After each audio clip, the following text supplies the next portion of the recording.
Hello and welcome to Norwood News. Today is Friday, January 31st, and I'm your host, Kiki Thaxter. We start this week's newscast with somber news. Wednesday night, American Airlines Flight 5342 crashed into the Potomac River in Washington, D.C. after a collision with a Black Hawk helicopter. Passengers on the flight included family members, coaches, and skaters returning from the U.S. Championships in Wichita. 6 passengers were part of the Skating Club of Boston family, 2 skaters, their moms, and 2 coaches. Doug Zegheib, CEO and Executive Director of the Skating Club of Boston, addressed the media Thursday morning. Better if I speak from the heart than I think read this? Yes. Okay, great. My name is Doug Zegheib. I am the CEO of the Skating Club of Boston. And last night and into this morning, we were informed of a pretty horrific tragedy. To the best of our knowledge, 14 skaters returning home from the National Development Camp at Wichita, Kansas, put on by U.S. Figure Skating, were lost in the plane crash at Washington, D.C. Of those 14 skaters, 6 were from the Skating Club of Boston, 2 coaches, 2 teenage athletes, and the athletes' moms. Skating is a very close and tight-knit community. These kids and their parents, they're here at our facility in Norwood 6, sometimes 7 days a week. It's a close, tight bond, and I think for all of us, we have lost family. We sent here at this club 18 skaters to Wichita to compete at the U.S. Championships, and 12 skaters were at the National Development Camp. 6 is a horrific number for us, but we're fortunate and grateful it wasn't more than 6. This will have long-reaching impacts for our skating community. The 2 coaches, Zhenya Shishkova and Vadim Nomov, top coaches. They were the 1994 World Pair Champions,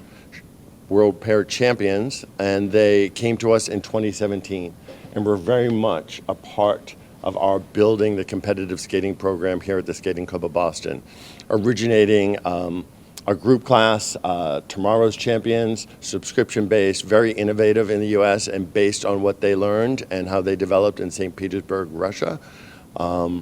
Very popular with families, proven success, which is why I think they had so many kids at the championships and at the National Development Camp. So it's a major personal loss, but it's also a loss to our skating community. I think the final thing I want to say that sadly, this isn't the first time this club has experienced a tragedy like this. It's now a ways back, but in 1961, the entire world team of U.S. figure skating en route to the World Championships in Prague was lost in a plane crash in Belgium. Almost half of everybody on board that plane were from this club. It had long-reaching implications for the skating club and for the sport in this country, because when you lose coaches like this, you lose the future of the sport as well. It's been a long time in redeveloping it. And I personally feel that this club, the Skating Club of Boston, has just now, almost 60 years later, been coming out of the shadow of that 1961 crash. So this is particularly devastating. Well, they were what their role was? Spencer Lane and his mom, Molly. Spencer is about 16, I think, I believe turning 17 early next year. Gina Hahn, about the same age, and her mom, Jin. And then Vadim and Zhenya, the coaches that we already talked about. Do you have any? Norwood Community Media has been privileged to work closely with the Skating Club of Boston since before it opened, and we cannot express how saddened we are by the tragic loss they have suffered. Our hearts are with the families of those lost and all of the staff at the club. It is an amazingly tight-knit community. Members of the community gathered in Norwood High School auditorium to learn what has been done at the local and state level to address the need for an acute care hospital in this region. And, things were going fairly swimmingly up until, a year ago. And then we all knew the world changed then. But, coming together as a community, listening to some of the challenges that our neighbors have faced because of the closure of Norwood Hospital, it was good to hear their stories, and it was good. It was like a shot in the arm, really, to have a forum where people can get, their concerns, their strifes, their frustrations off of their chest. So I think it went really well. We were able to let the community know everything that we know and share the information we have and let them know that there's a long road ahead, but we're committed. We have the town behind it. We have our congressman behind it, our state senator, our state rep, and we're behind getting this done. We don't really think it should have to fall to the town to get it done, but like a lot of things, it's going to fall to Norwood to get this done, and we're committed to getting it done. We've been hearing nothing. We finally had a meeting with the real estate company that owns the property, and that triggered us to start getting into action, to trying to meet with operators and really beginning to pressure the state. We got the congressman involved to try to set up a meeting. It took some time. That finally happened. We've been briefing other municipal officials to get them up to speed on what we knew, knowing that we wanted to bring this to the public because we just assumed that there was an advocacy group at the state level making sure this was happening, and come to find out it's not. Looks like we're going to have to be our own advocates. So as we started to learn and know what was going on, we decided that we had to take matters in our own hand. Fortunately, we had a meeting with the governor earlier this week, and she called me earlier today, and we're happy that we've secured their support. But it is going to be on us to make sure we can find an operator and get this over the finish line and finish the job. When Norwood News returns, we learn about the founding of Norwood. Clayton Cheever has the latest at the library, and Ron Mashalsea has the latest in sports.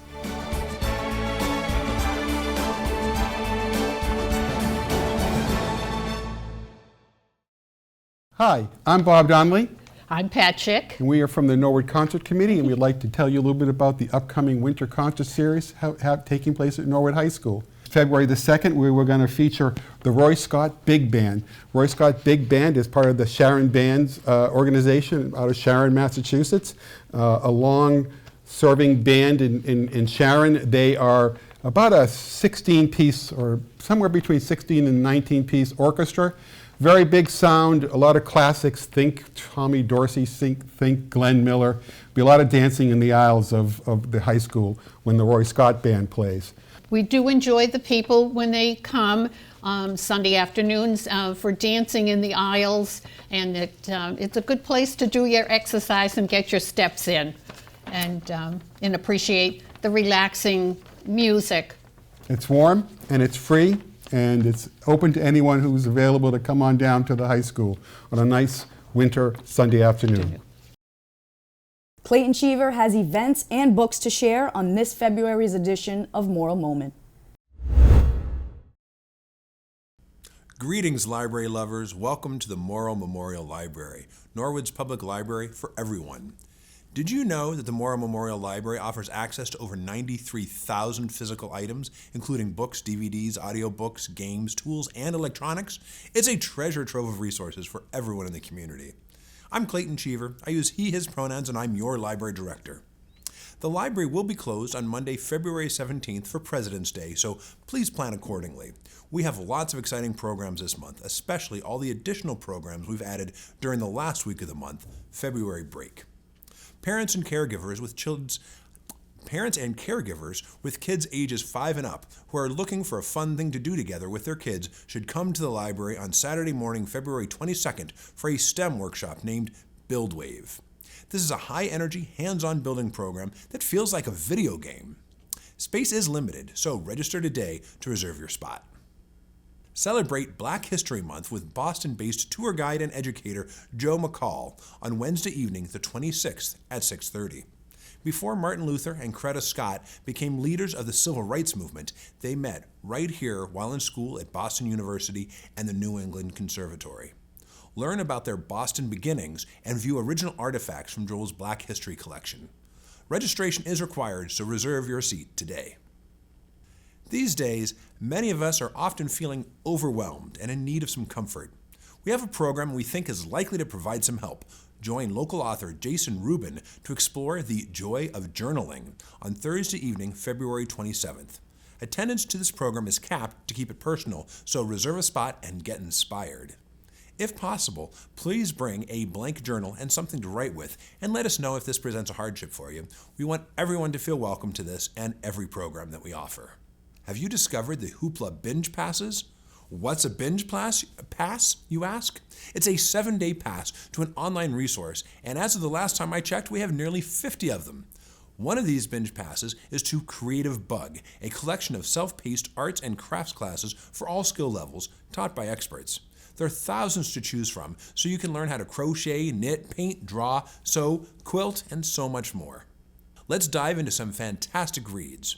Whether you're looking for a delightful read for kids or something more profound for adult readers, we've got something special for everyone. Let's jump right in. First up, let's dive into the delightful world of Dancing Dumplings by Eva Wong Nava. This charming tale brings cultural traditions to life, making it a perfect pick for Lunar New Year festivities. A heartwarming read for kids that blends food, family, and fun. Next, we'll sail into A Sea of Gold by Patricia Polacco. This enchanting story is inspired by true events and offers a beautiful lesson on generosity and hope. It's an excellent read for children, drawing on the author's own Ukrainian heritage to tell an intergenerational story of family, love, and Ukrainian traditions. Now, switching gears, I encourage you to check out Crook Manifesto by Colson Whitehead. You may be familiar with Whitehead's previous books that have won major awards and been adapted into noteworthy movies, most recently The Nickel Boys. This riveting novel takes us into the gritty streets of 1970s New York, blending history with gripping storytelling. It's a must-read for adults who crave both suspense and substance. Lastly, we lean into Brought Forth on This Continent. As we take a break for President's Day and reflect on our nation's history during pivotal moments, this book offers a profound exploration of Abraham Lincoln's legacy and the enduring quest for freedom and equality. Now, I don't know about you, but I struggle to get out of bed while it's still dark. Hopefully, it's not something we often have to do. When it's unavoidable, I recommend checking out our sunrise alarm clock that will gradually brighten your room and help make it a bit easier to begin your day. This and so many other great tools, puzzles, musical instruments, games, and more can be found in our Library of Things. Visit our website and browse our Library of Things from the Books and More menu to see what other treasures we have waiting for you. Before I sign off, I want to thank our dear friends of the library. Anytime the library is open, and we're open 7 days a week, you can browse their ongoing book sale in the nook just by the door to our parking lot. The Friends provide program support throughout the year, including the funds for crafts and supplies for programs for kids and teens. Please make sure you have an active membership in the Friends and support them whenever possible, as they make possible so much of what we present here. We are so grateful for all their support. That's a wrap for this Morrill Moment. I'm Clayton Cheever, your guide through the wonders of the library, wishing you a fantastic February. We can't wait to see you at the library. Until next time, happy reading. Norwood author and historian Patty Fanning and Jack Tolman are back with another history lesson for all of us. As part of an ongoing series for the school department, they have produced one about the founding of Norwood. Let's all take a look at the start of our town. In 1636, a large selection of land was granted by the King of England and the General Court to be part of the town of Dedham. This was not Dedham as we know it today. It was many times larger, stretching from Boston all the way to Rhode Island. As time passed, new towns were formed because there were laws that required residents to pay taxes in support of the minister and school teacher, both located in Dedham. People were also forced to attend every church service. This was a hardship because many of these people lived miles and miles from Dedham Village Center. One by one, all of the 14 communities we know today separated from their mother town of Dedham and formed their own parishes and towns. They include today's Wrentham, Franklin, Norfolk, Medway, Millis, Medfield, Walpole, and Dover. The southern part of Dedham was an open and slightly wooded area. This small settlement was called Tayot. Local historians believe this word refers to the native language words meaning enclosed by waters or watering place. It was a fitting nickname because the area was bound on the east by the Neponset River and on the west by many brooks and small streams. The rich soil and water supply made the area good for farming. The many fish, birds, and other animals made the land good for hunting too. The community attracted more settlers. By 1659, Joshua Fisher was granted land by the king in this district of South Dedham, and he set up a sawmill. Before 1700, they were joined by others, including the Morse, Dean, and Everett families. You may recognize these names as street names today. Do you know where they are? This group became more independent of Dedham, even holding secret religious services in their homes as early as 1722. The residents of Tayot kept asking to have their own meeting house and minister. Finally, in 1734, the second or South Parish was created. The Reverend Thomas Balch was the first minister. The church and parsonage were built in the area of the present Morrill Memorial Library. A schoolhouse for the village of South Dedham was opened in 1740. The South Parish became its own community and did not want to pay taxes to Dedham. Due to the distance from Dedham Center, where the high school was located, and the danger and the time it took to get there, people wanted to separate from Dedham and form their own town. On December 22, 1871, the men and women of Tayot held a meeting to discuss the formation of a new town, and they asked the state of Massachusetts to allow them independence from Dedham. When it came time to choose a name for the new town, many names were proposed. Ames, Balch, Cedarville, Day, Elgin, Fairfax, Glenwood, Hook, Irving, Judea, Kingsbury, Lyman, Montrose, Manhattan, Norwood, Olney, Prescott, Queertown, Rumford, Seneca, Tayot, Unadilla, Vernon, Winslow. Many were the names of early South Dedham residents: Balch, Day, Kingsbury, Lyman, Olney, Winslow. Others were Native American names: Manhattan, Seneca, Tayot, Unadilla. The residents of South Dedham got together in Village Hall on January 25, 1872, to make a final selection. The list was narrowed to 8 names. On the second ballot, Ames received 74 votes and Norwood received 46 votes. There was much discussion that Ames was a name honoring someone in Dedham, and this was to be a new town, separate from the mother town. On the third ballot, Norwood received 65 votes and Ames only 59. Even though the vote was close, Norwood was declared the unanimous choice. On February 23, 1872, the town of Norwood was incorporated. There were 1,825 people living in the town.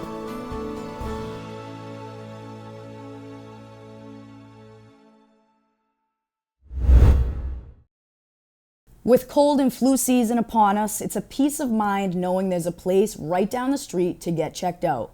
American Family Care has opened a brand new facility right here in Norwood. Let's learn more on this week's Living Local.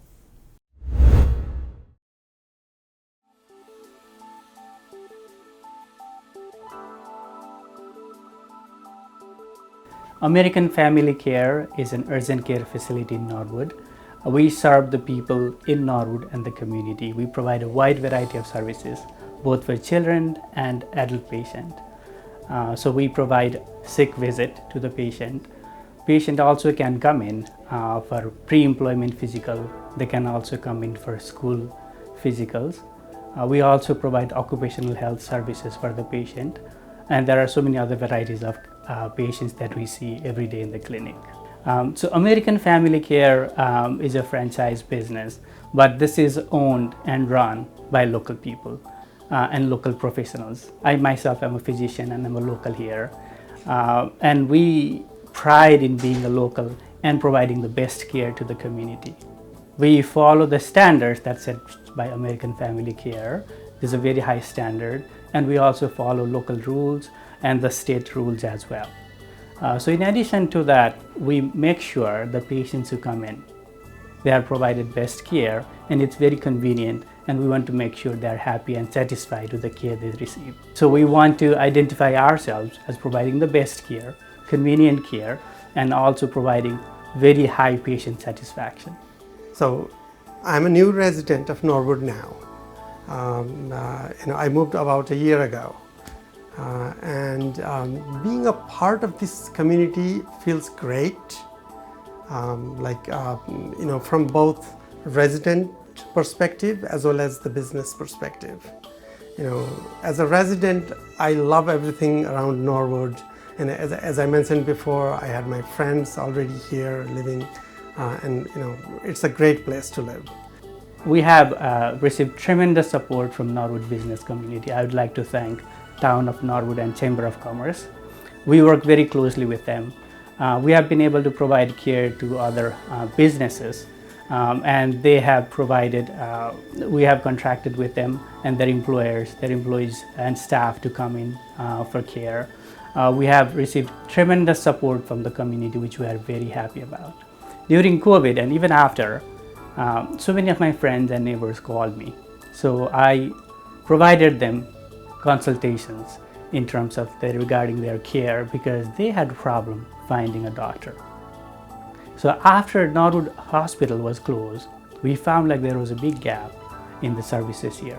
So we decided there is a big need that community people need. So we decided to open an urgent care here.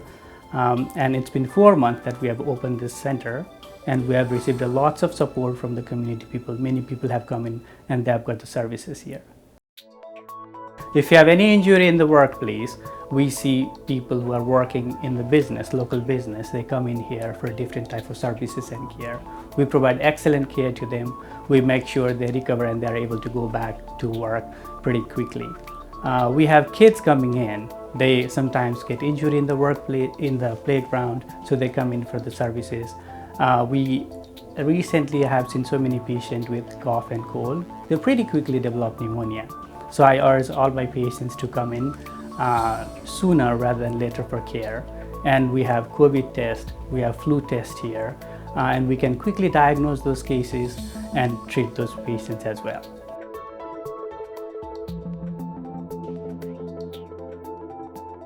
So this clinic is for the people of Norwood and surrounding town. This is for the community. So we want to make sure we provide best care to our community and our people. And we want to hear from our people and community regarding what they want and how we could be strong.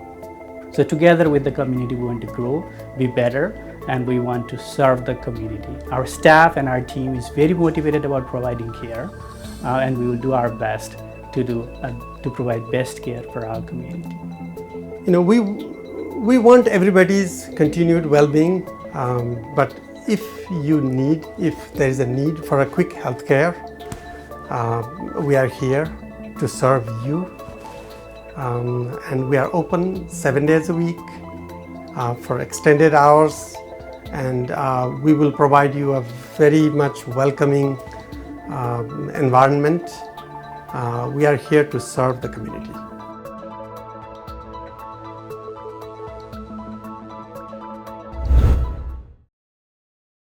Now let's throw it over to Oscar Bautista for the latest in school news.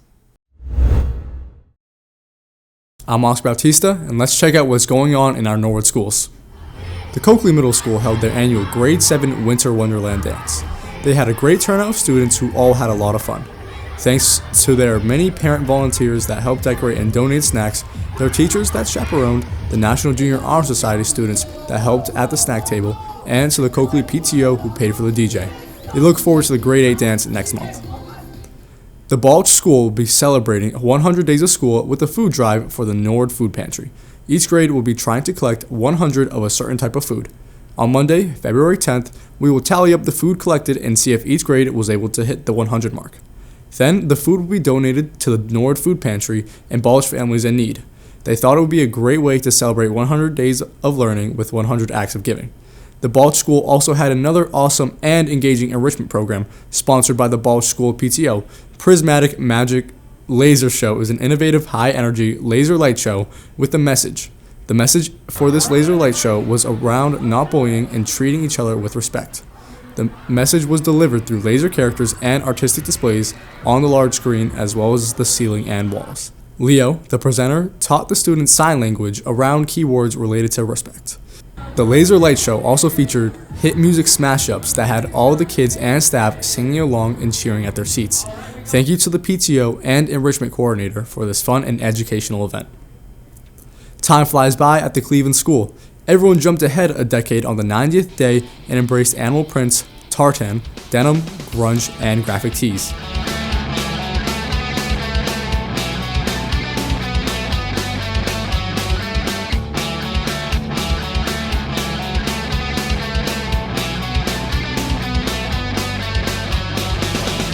The Oldham School celebrated the 90th day by dressing in rad 90s attire. The students and staff had fun dressing in neon colors, overalls, concert tees, and other fun 90s wear. It was fun to see all of the creativity. We are halfway there.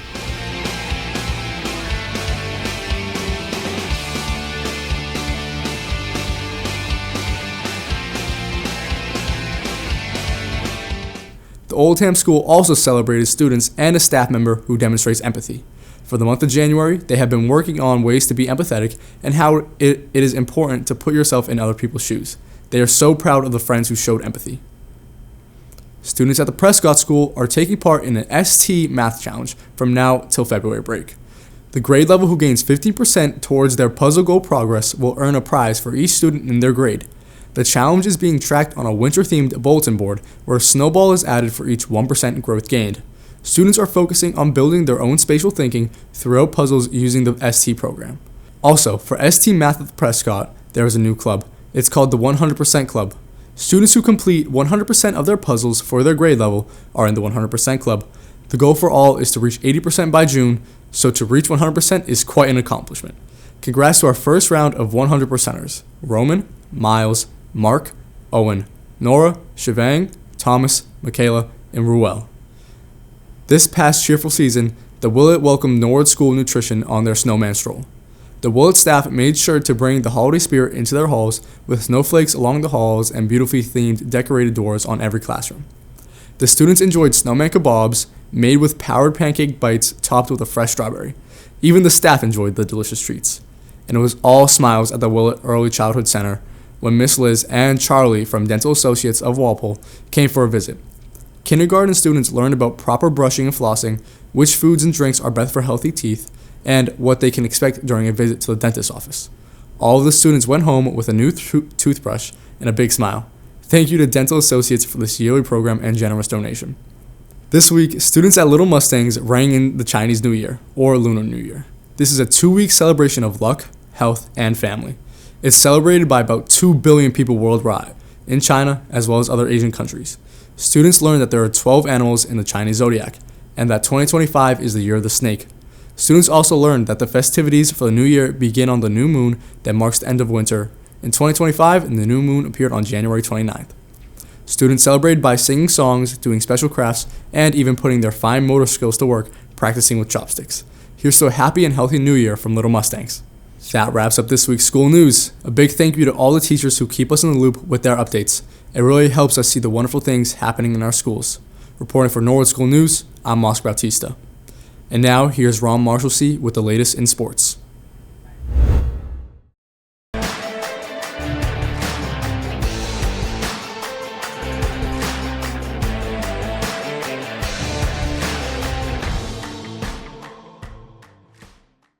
I'm Ron Mashalsea, and this is your sports update. The girls basketball team went 2-1 this past week and are now 10-3 on the year. They got the win in Medway 43-38, lost when they went to Bridgewater Raynham, but took down the Mohawks in Millis 56-38. Ava Murad dropped 23 in the BR loss, and freshmen Ellen Baranowski and Mo Larkey led the scoring against Millis. They host Hopkinton on the 31st at 6, and then are at Ashland and Westwood on the 4th and 7th, respectively. The boys basketball team also went 2-1 in the past week and now sit at 12-3 on the season. They got wins over Medway 51-48 and Millis 67-62, but lost to Foxborough. Against Medway, Alex Ukimchik had 19, Brian Dearborn had 18, and sophomore Michael Dever hit huge free throws to secure the win. Sophomore Justin Cochran came off the bench to lead the scoring in the win over Millis with 15 points. They are at Hopkinton on the 31st at 7, then they host the Clockers when Ashland visits on the 4th at 7, then they're at Westwood on the 7th at 6:30. The girls hockey team are on a roll, winning their last 3 games and 2 in the last week. The team sits at 6-7-1 and they took down Martha's Vineyard 2-1 and Franklin 4-3. NCM was there for the Martha's Vineyard win, where the Vineyarders scored immediately at the start of the game, but smart defense from the Mustangs, excellent goaltending by Bernadette Tenori, as well as 2 goals from Emily Spadorsha at the end of the second was enough to seal the win for the Mustangs. Yep. Well deserved. Yep. Well deserved goal there. I mean, I feel like it should have been a penalty shot. Well, so it's nice to see Emily get the goal. And Emily made up for it. They host Medfield and Hopkinton and head to Ashland for their next 3 matchups. The boys hockey team sit at 6-6 after some tough losses to Medway, Marshfield, and DS. Despite the loss, Fiat and Tipkin had a couple of beautiful goals for the Mustangs against Medway. They hope to get back in the win column when they head to Dedham on the 1st at 11:30, host Wellesley on the 2nd at 5:15, and Holliston on the 5th at 4 o'clock. The wrestling team is performing very well, getting the win over Holliston last week, 46-30. After a slow start, the Mustangs didn't mess around and walked away with the win on senior night. James Patello, Evan Sharkey, and Oscar Batista had back-to-back-to-back pins, and all 4 senior captains, Nana Kwache, Ahmed Elfi, Jay Merritt, and Drew Bartuka, pinned their opponents as well. I like it a lot. Keeping that on. Yeah, there you go. Another Nice. big win. Jay Merritt bumping up from 175 to 190, getting the pin on senior night. Elfi pinned his opponent in just over a minute. Sinking it deep. There you go. Nice. Another pin for Norwood. Yeah. Nice win. That bumps the Mustangs up to 30-24. And it took less than 30 seconds for Bartuka to do the same, using a massive slam to get the pin. Might have seen, but I love Oh, yeah, it. look at that. Nice. Look at that There slam. he goes. Oh, yeah, this one's over. Yeah, look at that. Another one for the Mustangs. Yeah, 22 seconds. In a quad meet against Tollgate, Mansfield, and King Philip, Norwood went 3-0, and on Wednesday night they took down Norton 61-15. The Mustangs are 4-2 in the TVL and are 11-7 on the season so far. They have one more one-on-one matchup, and that is Wednesday the 5th at 7 o'clock when they host Foxborough. Hey, were you wondering if Samantha Lee of the swim and dive team broke another record this week? Well, she did. She broke the school record in the 50 free and re-broke her own record in the 100 free. And speaking of re-breaking records, Caleb Kwan added to his accolades after breaking his own 100 backstroke record. Their final regular season meet is Friday the 31st against Medfield, which NCM will be there for. The meet will rebroadcast on the NCM Community Channel next week. The gymnastics team lost to Medfield and Norton this past week, but host a quad meet with Medfield, Medway, and Norton on February 6th at 6:30. Both track teams lost to Holliston last Friday, but Soraya Elliott qualified for the D3 state meet in the 300 against the Panthers, and at the TVL Showcase meet, Natalie Martin came in first in the 2-mile and second in the mile, and Corey O'Brien qualified for the D3 meet in the 600. And that is all I have for this sports update. I'm Ron Mashalsea, and Norwood News will be right back after this break.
At the Planning Board meeting this week, a public hearing for a special permit and site plan approval for the closed Bank of America property at 699 Washington Street was held.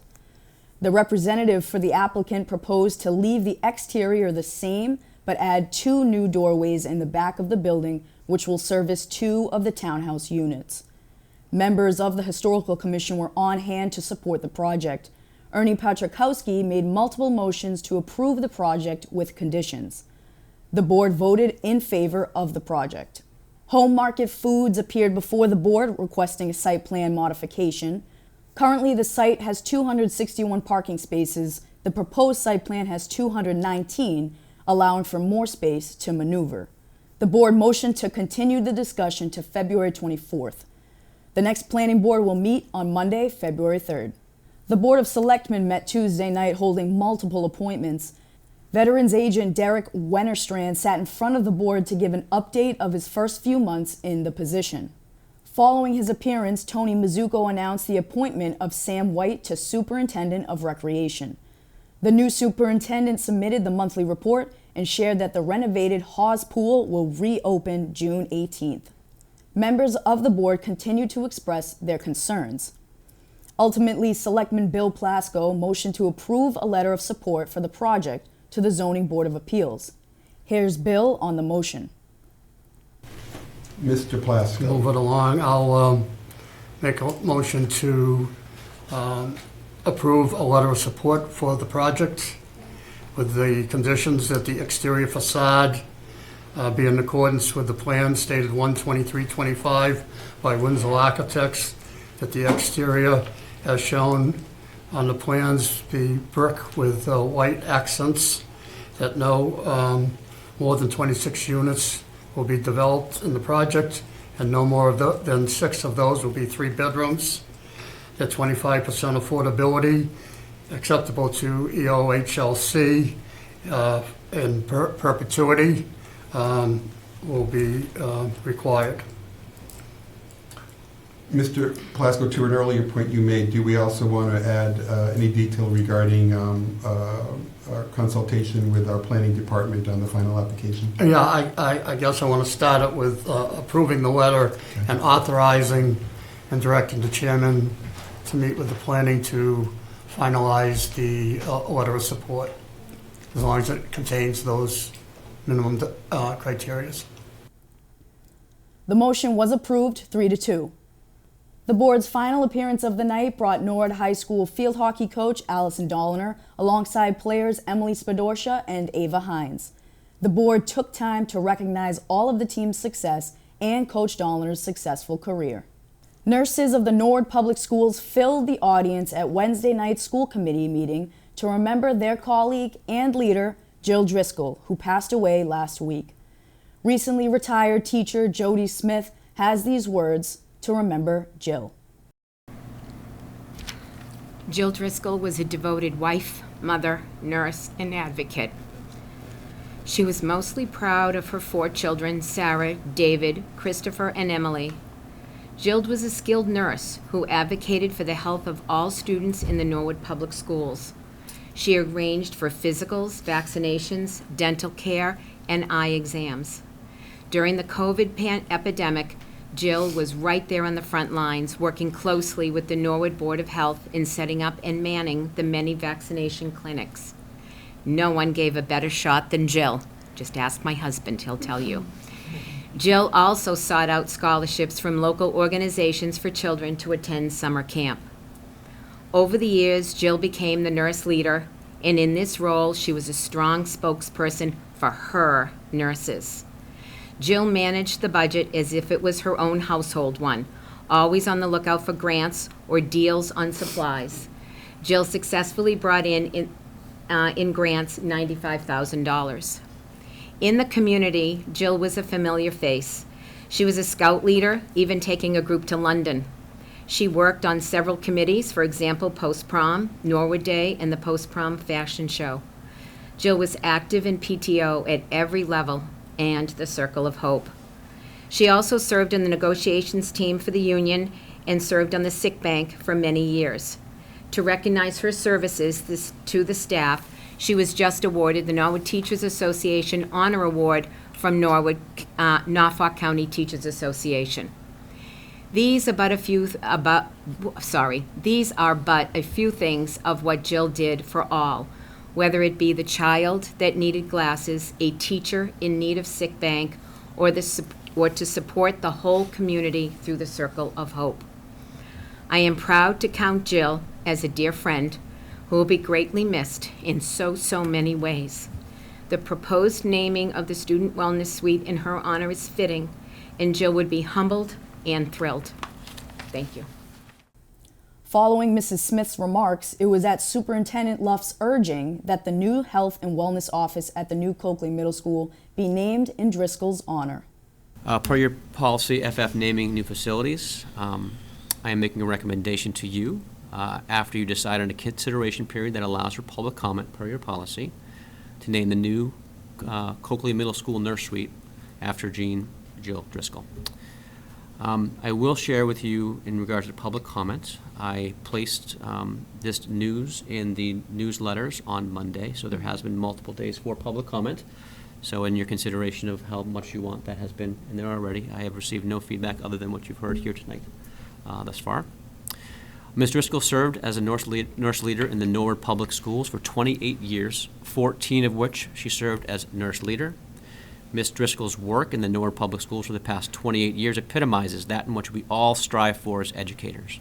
She served as a mentor, colleague, and friend to all current school nurses, developed and implemented robust and required processes and procedures in our nurse clinics to ensure students had only the best medical care, supported all facets of the educational community through not just nursing, but community engagement and genuine care and compassion for all students and staff. One of Ms. Driscoll's final accomplishments in her tenure was her work with the MSBC and the administration on the planning and development of the new clinic at the Coakley Middle School. It is her vision that will be at the core of the clinic that is welcoming and supportive of our students and provides for a state-of-the-art nursing care when the school opens this coming August. It is my recommendation, given her vision and support of the clinic, as well as for her many years of dedicated and compassionate support to our students and community, that the clinic be named the Jill Driscoll Student Wellness Center. And I am asking that today, and I will note that I had originally the name down as the Jill Driscoll Wellness Center, but her family said, nope, Jean is Jill's mom and she wouldn't like that. So I changed it to the Jill Driscoll Student Wellness Center. The school committee will meet again on February 12th. The Airport Commission met Wednesday afternoon, where the committee was updated on a few projects by Du Bois and King. They approved a request to hunt on airport grounds, and we finally know what will be on the sign at the Tyler Lawrence Playground. Newly appointed Director of Recreation Sam White sat before the board and got the final approval he needed to move ahead with the sign. For the main reason why I'm here is for the dedication signage.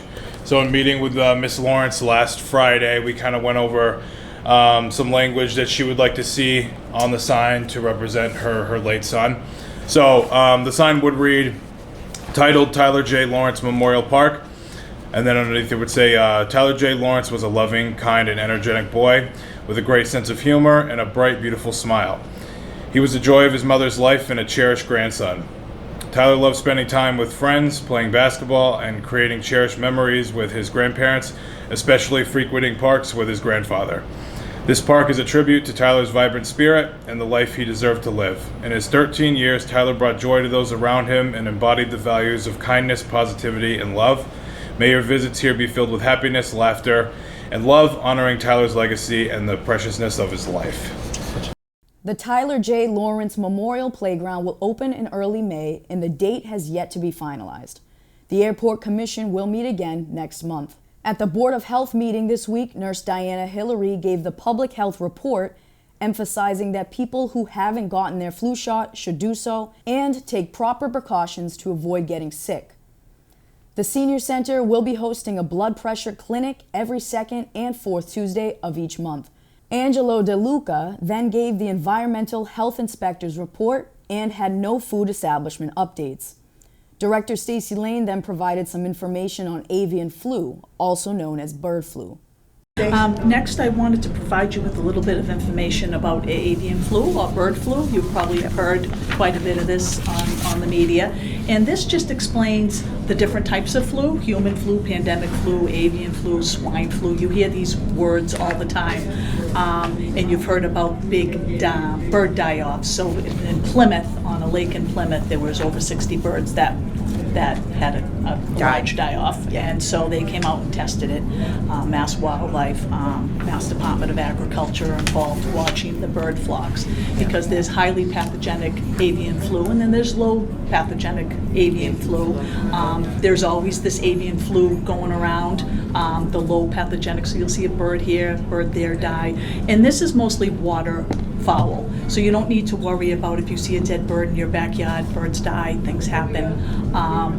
But this is really large die-offs. So I know some people are concerned and they want someone to call if they see a dead bird, but if you see a large die-off of 5 or more, you can report that, and I put the report form on our website. This frequently asked questions on avian flu is also on the website, so you'll see this, you'll see some other resources, and you'll see that form to report large die-offs. And again, it's waterfowl. The next Board of Health meeting will be on Monday, February 24th. Finally, a reminder for those seeking public office. Nomination papers and town meeting responses for the annual town election must be returned to the town clerk's office on or before Tuesday, February 18th at 5 p.m. For more information, contact the clerk's office at 781-762-1240. Last Saturday, the Norwood High School cafeteria was filled with Disney princesses, Star Wars characters, and more with the annual Breakfast with the Stars event. Here's backstage booster Jody Smith with how the morning went.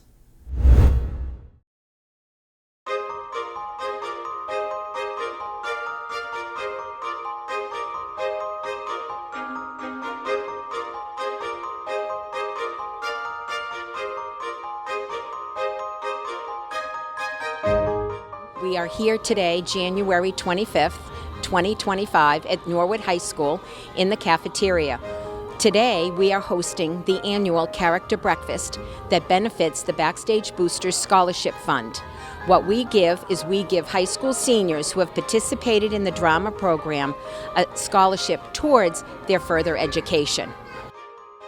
Characters this year, we have Cinderella and Prince Charming, we have Woody, we have Olaf, we have Belle, and as a special appearance, we have the 501st Star Wars Character Brigade. Wait till you see them, they never disappoint. My favorite part is seeing the look on the kids' faces when they come in and they see their favorite character, because this year we also have Batman.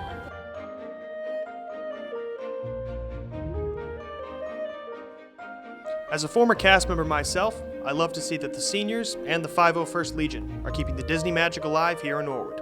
I'm Tim Rose reporting for Norwood Community Media. Thanks for watching.